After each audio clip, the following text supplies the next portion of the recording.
Hello students, welcome to this session. Today we are going to discuss this JEE Main Test 75. I have solved it right now and here's the analysis of the physics section.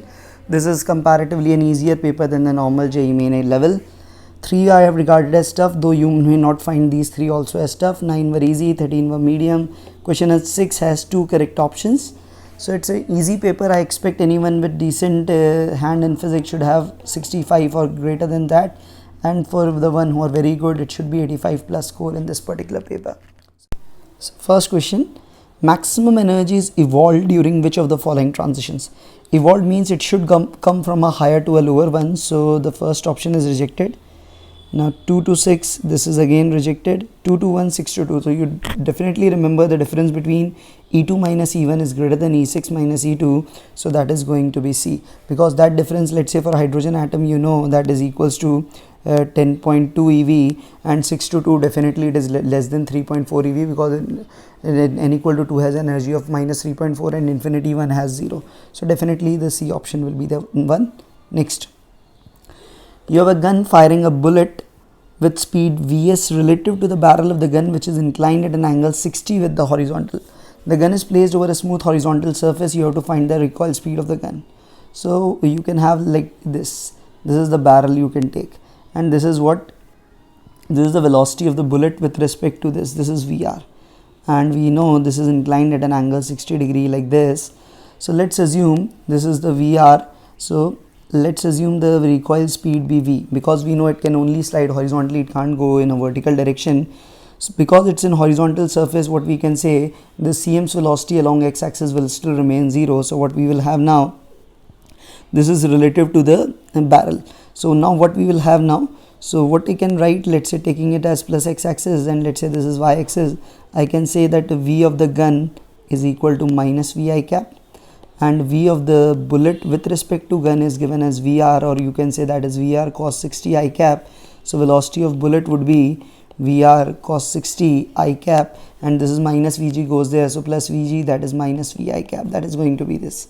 So now because the CM's velocity is 0, what I can say, m into minus Vi cap plus small m into VR cos 60 is VR by 2 I cap minus Vi cap, that should be equal to 0, divided by, you can say, m plus m, that should be equal to 0. So what you get now, so m plus m into V would be equals to m VR by t. So what you have, the recoil speed V would be equals to m VR upon 2 times m plus m. So what it comes out, it as per the options, it is coming out as A, not C1, it is A because it is small m above. Next, a 500 kg car takes a round turn of 50 meter radius with a velocity of 36 kmph. 36 kmph means 10 meter per second. Centripetal force you require know is mv square by r. This is 500 kg, v square is 100, r is 50. So this is 10 into 100, that is 1000 Newton. That is going to be the answer. Now next question number 4.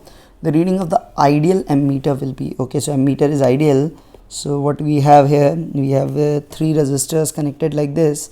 So if I take this is 3 and 6, that would be 2, resultant will be 2, and 2 and 2 would be 4. So R equivalent of the circuit is 4 ohms. So the current drawn from battery would be equals to 10 by 4, that is 2.5 amperes. Now when this 2.5 ampere goes here, it will be divided in these two, and because they are in parallel, I can directly say I measured by ammeter, that would be because the current divides in the inverse ratio of the resistance, so it would be lesser, it would be 3 upon 3 plus 6 into total 2.5. So it comes out as 1 by 3 into 2.5, or you can write 2.5 as 5 by 2, so it would be 5 by 6 ampere. So go for option A. So that's an easy one, just divide the current. Next, you have 3 rods of identical cross-sectional area made from the same metal form the sides of an isosceles triangle ABC right angled at B. Okay, the points A and B are maintained at T and root T respectively in the steady state, assuming only heat conduction takes place. The temperature of the point C is, again this is a very common question, you must have seen such question. So A is T, this is root 2T. So let's assume what would be the temperature here. So what we can say, let's say going by the electricity analogy, one current will go like this and one will go like this. So we are concerned with these two only. So if we are concerned with these two only, this length is, if they, I say it is L, this would be equal to root 2L. So if it is resistance R, this would be root 2R. So let it be TC. So what we'll say, the current going from B to C would be same as current going from C to A. So HBC should be equal to HCA. HBC, you will say Ka delta t, which is root 2 t minus Tc upon length L.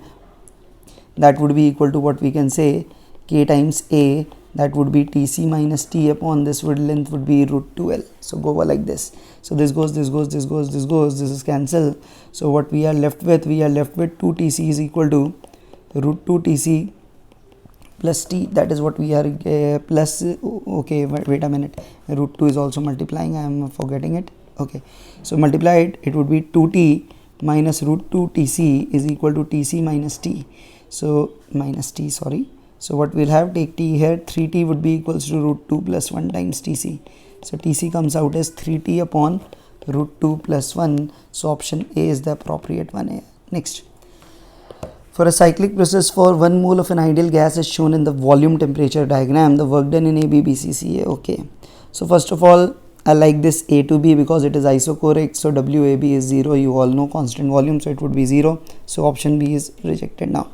B to C is isothermal. For isothermal, what we have, nRT ln V final upon V initial. So what I can write, 1 into R into T2 into ln of V2 by V1. So RT2 ln of V2 by V1, this is cancelled, and now these two remains. So now go for WC2A. This VT curve is straight line passing through origin. It means here the pressure is constant. This is very important, and because pressure is constant, I can write work done as P delta V or nR delta T, because V delta V can be written as nR delta T. It would be 1 into R, and delta T would be T1 minus T2. So going by the options, it would be option D. That is the only appropriate one I can see here. Okay, it is R T1 minus T2. That is, this is perfectly okay. That's what we can go for. So this is option D. They have given C as okay, but here C will also be correct, because if I can write this is RT1, this is written, and this is RT2, and what I can write, because of constant pressure, I can say T1 by T2 is V1 by V2. So I can write this RT1 minus RT2 can be written as T1 into V2 by V1. So it is the same. So what I can take, if I take RT1 V1 common, it would be V1 minus V2.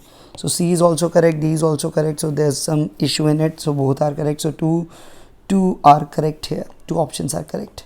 Next. Next what we have, a proton is accelerated by a potential difference of V, moves through a transverse field B. Find the angle theta through which the proton deviates from the initial direction. Okay, so you know it goes in a circular path. Let's say there will be some center here, and it would be, let's say, somewhere here. So this is radius, this is radius. If this angle is theta, you all know this is also theta, and this angle here, this is D. So what we have, sine theta from that triangle comes out as D by R. This is the first thing. So sine theta is D by R, and what is R? R you all know is equals to mv by qb, and mv you can write as root 2 mk, or k can be written as qv, root 2 m qv by qb. So what we have, sine theta is equals to D by R. So D is D, R what we get it as root 2 m, or better write it as, it would be better what we generally write it as root 2 mv upon qb square. So if I put it, it would be qb square upon 2 mv. This is sine theta. So going by the option, it is dB, and under root of what we have as q upon 2 mv. That is going to be the option. So what it comes out as option B here.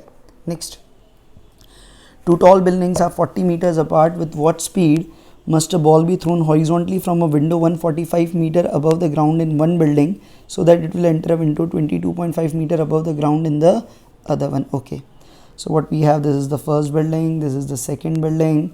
Here we are throwing from some height h1, which is 145 meters, and here it should enter here, h2 is 22.5. So what we have, we are throwing it horizontally, it should enter like this. So what we can have now, so first of all, because it is thrown horizontally, time taken would be root 2 delta y by g. So how much time how much distance it falls, 145 minus 22.5, that you can write it as 122.5 divided by 10. So it comes out as 245 by 10, that is 24.5. I can go for, this is 24.5 under root seconds.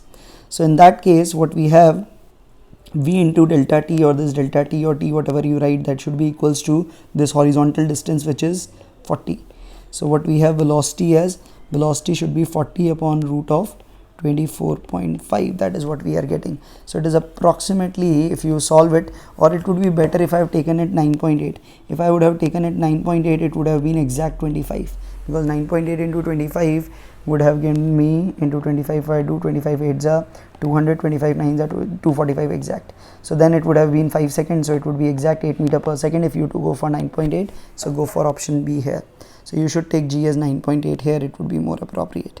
Next, at t equal to 0, some radioactive gas is injected into a sealed vessel. At time t, some more of the same gas is injected. Which of the following graph best represents the variation of the log of the activity?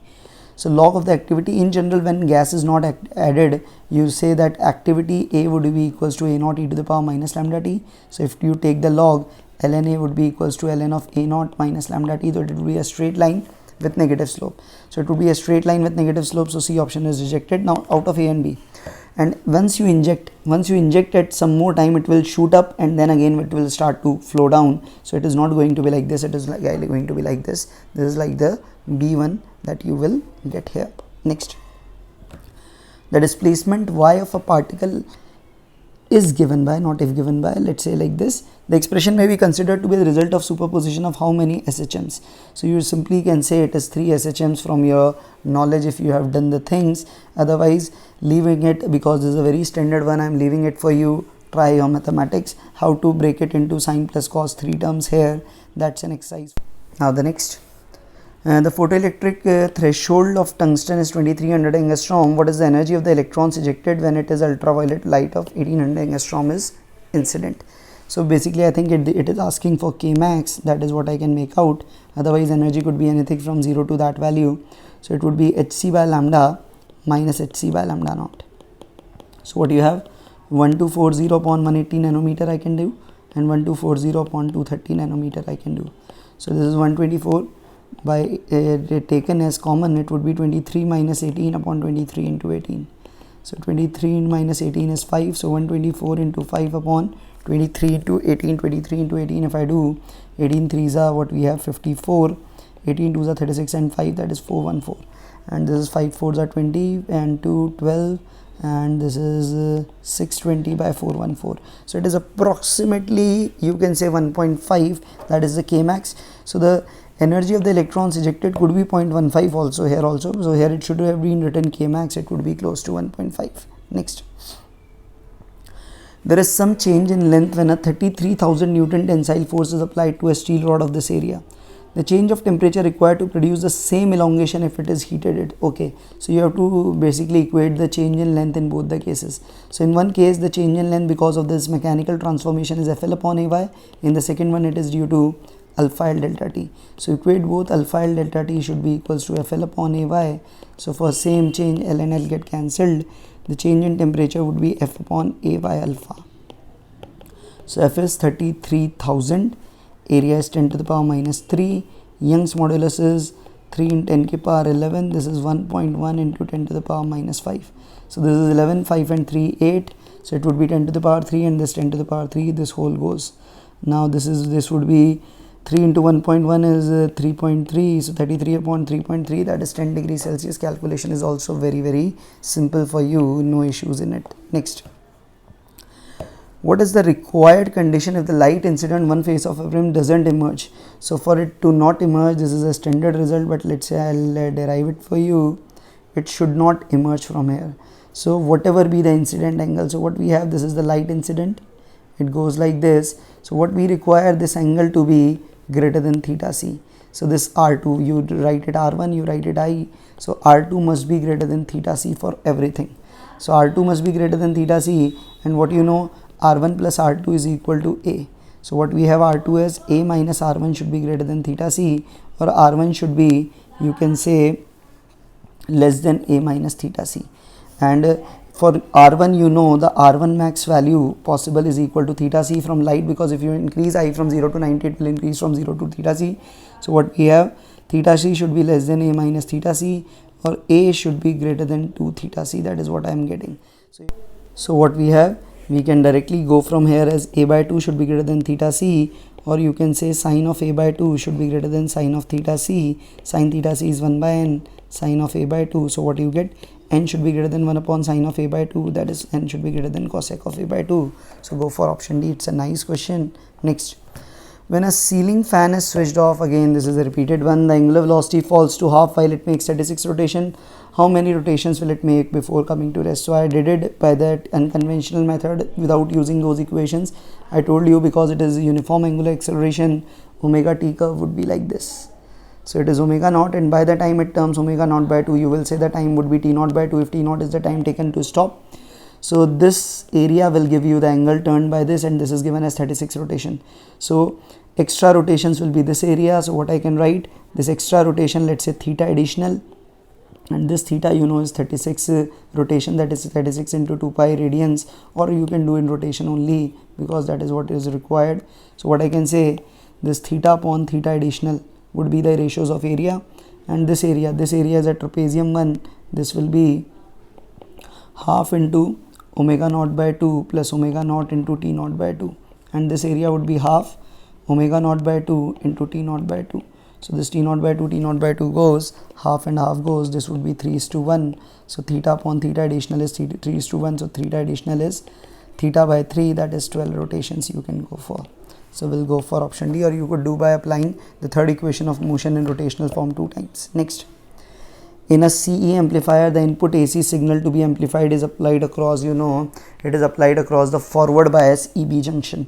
The input junction EB junction is forward biased, so this is option A you will go for. Next, the temperature of an ideal gas is increased from 100 to 400 if RMS speed of the molecule is V as 100, then at 400 we know Vrms is proportional to root T, so temperature is 4 times, so speed will become twice. So it's again a very easy one for you. Next, if FLT be considered fundamental units, then the unit of mass will be. Now presently we write the dimensional formula of F as mLT minus 2. So to get M, we need to have F, and to nullify this L we need to have L minus 1, and to nullify T we should have T plus 2. So it would be F L minus 1 T plus 2, sorry not minus 2, T plus 2, that should be the answer. So we'll go for option C here. Next, in Fraunhofer diffraction experiment, L is the distance between screen and obstacle, B is the size of obstacle, and lambda is wavelength. The general condition for the applicability of Fraunhofer diffraction is, so the general condition you should directly remember, it says that B square upon L lambda should be less than equal to 1. That is the result that you should remember. So this is what we will go for option C here. So this applicability will be only when this B square by L lambda is less than equal to 1, you can make it out. Now, an organ pipe of length L is open at one end and closed at other end. The wavelength of the 3 lowest resonant frequencies will be, okay, so because it is what we have a closed pipe here, so in the lowest one we have the result like this. So what we have for the lowest one, L is equal to lambda by 4, so lambda is equals to 4L. And then other one we will have L would be equal to 3 lambda by 4, so lambda is 4L by 3, and similarly 4L by 5. So it will be option D that we will go for here. So this is for 19, this is option D. Next, force F is related to the position as F is 10x square. Work done as goes from 2 to 4. So work done simply is integration f dx, you can say. So it is 10x square dx from 2 to 4. This is an easy one. 10x cube by 3 from 2 to 4. So 10 by 3 common. 4 cube is 64. 2 cube is 8. That is 560 by 3 joules. You will go for 560 by 3. That is option C. Very easy one for you. Very regular question. Next. Now the numericals one. Coil as an inductance L resistance are connected to a battery of EMF of T equal to 0, T1, T2 are the time for 90 and 99% completion of current growth, then T1 by T2 will be okay. So here what I can know, this is the growth circuit, I is I naught, 1 minus e to the power minus T by tau. Okay, that you know, minus T by tau. So what we have here for 90% completion, so this would be 0.9 I naught would be equals to I naught, 1 minus e to the power minus, let's say I say T1 by tau. So what I will have, I have 1 minus e to the power minus T1 by tau equals to 0.9. So e to the power minus T1 by tau equals to 0.1. So T1 by tau equals to ln of 10, I can say inverse. I can write, so T1 is lambda, sorry, it is tau. I have written lambda, it should be tau. So T1 is tau ln 10. That is what I can write. Similarly, for the second one, we will have 0.99 is equal to I naught. And that time I naught is equal to 1 minus e to the power minus T by 2 by tau. So we have e to the power minus t2 by tau equals to 0.01. So t2 by tau would be equals to ln of 100. So what we have, t2 is tau ln 100, which you all know is equal to 10 square, that is 2 tau ln 10. So what we have, t1 by t2 you can directly go for will be equals to 1 by 2, that is 0.5. So just do the mathematics, you will get the answer. Next, the capacitance of a parallel plate capacitor becomes 4 by 3 times the original value if a dielectric slab of t equal to d by 2 is inserted between the plates. What is the value of the dielectric constant? So half filled.